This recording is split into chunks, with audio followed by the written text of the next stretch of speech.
আজকে ছিল মঙ্গলবার, সেই জন্য আমি সকালে স্নান টান করে হনুমানজির পুজোটা দিয়ে দিয়েছিলাম।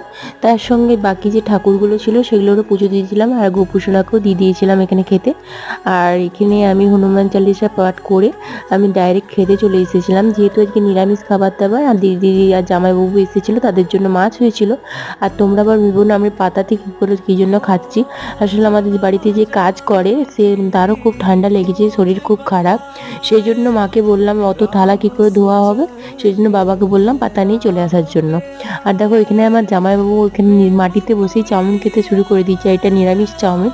মানে আমার বর আর জামাইবাবু দুজনেই না খুব সরল সাথে, যে ওদেরকে যেভাবে খেতে দেবে ওরা সেইভাবে, কোনো অসুবিধা কিছু নেই। আর যেহেতু জামাইবাবু বললো তোদের আজকে নিরামিষ হচ্ছে, সেজন্য আজকে রাত্রের ডিনারটা নিরামিষই হোক, লুচি আলুর দম, তার সঙ্গে সিমাই হচ্ছে, আর মিষ্টি তো আছেই তার সঙ্গে। আর এখানে পুচুকে নিয়ে একটু শুয়ে আছি আর ভিডিও এডিট করবো। ভিডিওটি ভালো লাগলে লাইক অ্যান্ড সাবস্ক্রাইব করতে